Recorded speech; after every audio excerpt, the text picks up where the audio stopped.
June 23, 2026 இன்றைய நாளுக்கான இறை வார்த்தை.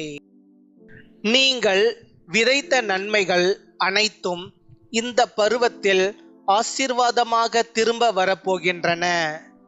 கலாத்தியர் 6:9. நன்மை செய்கிறதில் சோர்ந்து போகாமல் இருப்போமாக.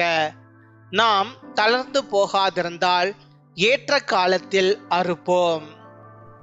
என் அன்பு சகோதர சகோதரிகளே, நீங்கள் செய்த நன்மைகள் யாராலும் கவனிக்கப்படாமல் போயிருக்கலாம்.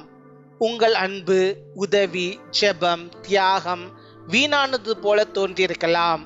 ஆனால் தேவன் எதையும் மறக்க மாட்டார். நீங்கள் விதைத்த ஒவ்வொரு நல்ல விதையும் சரியான நேரத்தில் ஆசீர்வாதமாக முளைக்கும். ரூத் உண்மையோடு விதைத்தாள். தேவன் அவளுக்கு ஆசீர்வதிக்கப்பட்ட எதிர்காலத்தை கொடுத்தார். கொர்நேலியுவின் ஜெபங்களும் தர்மங்களும் தேவனுக்கு நினைவாக ஏறின. சிறுவன் கொடுத்த 5 அப்பமும் 2 மீனும் ஆயிரங்களை ஆசீர்வதித்தது.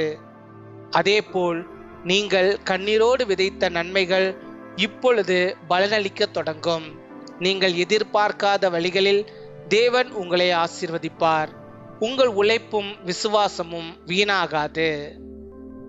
பின்வரும் ஜெபத்தை நாம் அனைவரும் சேர்ந்து ஏறெடுப்போம்.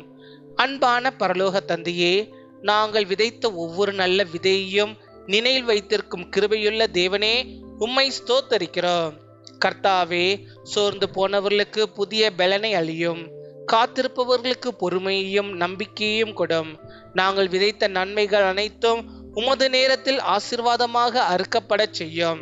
கர்த்தாவே, எங்கள் கண்ணீரின் விதைகளை மகிழ்ச்சியின் அறுவடையாக மாற்றி எங்கள் வாழ்க்கையை உமது நன்மையின் சாட்சியாக மாற்றும்.